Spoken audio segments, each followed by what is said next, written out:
경제협력개발기구 OECD 산하 반부패 기구가 이른바 검수완박 입법으로 부패 대응 역량이 약화될 가능성을 우려하면서 한국에 실사단을 파견하기로 한 것으로 확인됐습니다.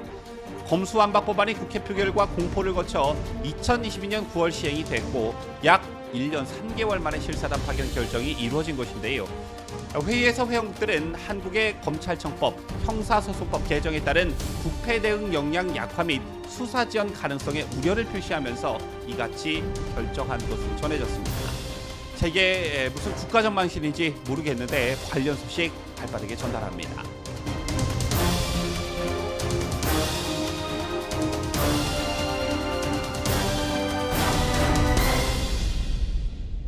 시청자 여러분 안녕하십니까? 뉴스데일리 베스트 비네커입니다. 경제협력개발기구 OECD 산하 반부패 기구가 지난 과거 민주당이 추진한 이른바 검수완박 입법으로 부패 대응 역량이 약화될 가능성을 우려하면서 한국에 실사단을 파견하기로 한 것으로 확인돼 적지 않은 파장이 일고 있습니다. 자, 우선 OECD 산하 반부패 기구라는 조직이 다소 생소하실 텐데요. 이 조직은 OECD 회원국의 부패 근절 노력을 모니터링하는 워킹그룹입니다.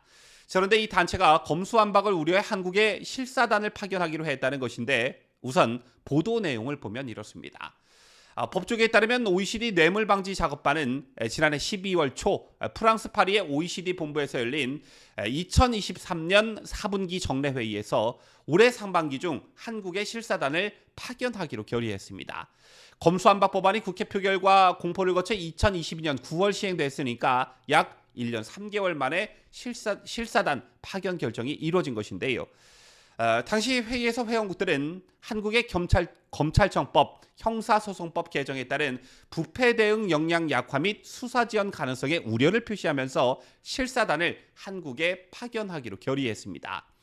이에 따라 뇌물방지 작업반은 오는 6월 이전 실사단을 한국에 파견해 검찰과 경찰 등의 일선 부패 수사 현황을 점검하게 되고 검수완박 입법 이후에 수사 역량을 평가할 전망이라고 하는데요. 평가가 있다면 평가 내용이 세계적으로 공개가 되는 만큼 사안에 따라서는 국제적 망신이 될 가능성이 높아 보입니다. 그런데 이 OECD 산하 반부패 기구가 한국의 검수완박에 대해 우려를 표한 게 이번이 처음은 아니라는 것입니다. 검수완박 논란으로 한창 시끄러웠던 2022년 4월 드라그코스 OECD 뇌물방지 워킹그룹 의장이 우리나라 법무부에 서신을 보내 우려를 표한 적이 있었는데요. 이 서신에서 드라그코스 의장은 현재 입법 움직임에 우려를 표하기 위해 서신을 전하게 됐다라면서 중재안이 한국의 반부패와 해외 뇌물죄 수사 및 기소 역량을 오히려 약화시키는 일은 결코 없어야 한다라고 강조한 바 있습니다.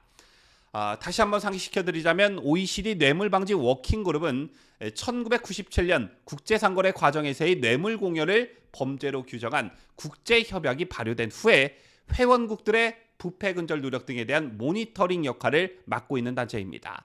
그리고 그 즈음에 코스 의장이 동아일보와 서면 인터뷰를 가진 적이 있었는데요. 당시 인터뷰 내용을 보면 이런 내용이 있습니다. 한국 검찰의 직접 수사권을 박탈하는 법안에 설득력 있는 근거가 없다. 누군가 한국 검찰의 엄정하고 체계적인 수사를 두려워하는 것으로 보인다. 보통은 고위층이다. 이렇게 말한 바 있습니다. 누군가 검찰의 수사를 두려워하는데 보통의 경우에는 고위층이다. 이 말 검수완박 논란이 한창일 때 대다수의 국민들이 의심했던 그런 부분과 일맥상통하지요. 당시 인터뷰 기사를 좀 더 들여다보면 한국 검찰처럼 국내 고위공직자에 대한 엄정한 수사를 하는 검찰이 있는 국가는 드물다라는 대목도 있습니다. 그런데 이걸 왜 바꾸려는 것인지 이해할 수 없다는 취지의 말도 있었는데요. 현재 한국의 수사제도나 형사사법체계가 잘 기능하고 있는데 이걸 굳이 바꿔야 한다는 검수완박 주장에 대해서 설득력 있는 근거를 아직 보지 못했다는 것입니다. 따라서 누군가 부패 범죄에 대한 한국 검찰의 엄정하고 체계적이며 효과적인 수사를 두려워하고 있는 것으로 보여지고 그게 고위층일 것이라는 겁니다. 그리고 이런 대목도 있었는데요. 동아일보 기자가 한국 국회가 검수완박 법안을 어떻게 다뤄야 한다고 보나라는 질문을 던지자 코스 의장은 애초에 검수완박을 왜 추진하는지 이해가 안 되기 때문에 그 목적이 뭔지도 나는 모른다. 이 질문에 명쾌하게 답하긴 어려울 것 같다라고도 했습니다. 그리고 코스 회장은 인터뷰 말미에 검사의 경찰에 대한 수사지휘권, 통제권을 박탈한다면, 즉 검수완박을 한다면 OECD가 한국 정부에 엄중히 경고하는 권고안을 발표할 수 있다라고 했고요. 그러면서 일단 한국 정부에서 검수완박 법안에 대한 자료를 제출하면 이를 검토하고 그 결과에 따라 대응할 것이다 라고 했습니다. 이 인터뷰가 보도됐을 때가 2022년 4월 27일이었으니까 약 2년의 시간이 흘렀고 이를 검증하기 위해 직접 한국에 온다는 것인데요. 파견 이후 어떤 보고서가 작성될지는 불보듯 뻔한 일입니다. 문재인 정권이 강행한 검경 수사권 조정, 검수완박의 폐해가 이곳저곳에서 나타나기 시작했기 때문인데요. 수사권 조정과 경제 및 사이버 범죄 증가 등으로 경찰의 수사 부담이 크게 드러난 반면 인적 물적 지원 부족으로 경찰관들이 수사부서 근무를 꺼리고 있는 것으로 나타났고, 경찰 업무 과부하에 따른 수사부서 기피 현상은 사건 처리 지연으로 당연히 이어질 수밖에 없기 때문에 그 피해는 고스란히 국민들의 몫이 됩니다. 실제 경찰의 전체 사건 처리 평균 기간은 2020년 55.6일에서 2021년 64.2일로 늘었다고 하고요. 2022년의 경우 10월 기준으로 66.7일에 이릅니다. 최근에는 사이버 범죄와 시민단체 개개인의 고소 고발 건도 계속적으로 늘고 있기 때문에 사건들이 많은 경찰서의 경우 수사관 한 명이 한 달에 10건에서 20건 정도의 사건을 맡고 있다고 합니다.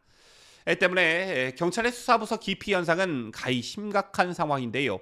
형사과 수사과 등 수사 관련 경찰관들이 부서 이동을 원하고 있지만 수사부서를 채울 인력은 턱없이 부족한 상태입니다. 그런데 이런 상황에서 돈 있는 사람들은 피해가 적은 반면 힘이나 빽이 없고 돈도 없는 서민들은 고스란히 그 피해를 떠안고 있습니다. 도대체 이런 후진국스러운 법안을 왜 만들었는지 오는 6월 한국 파견이 예정돼 있는 OECD 뇌물방지 작업반의 대활약을 기대해 봅니다. 지금까지 저는 자유대한민국을 소화하는 뉴스데일리 베스트 민앵커였습니다.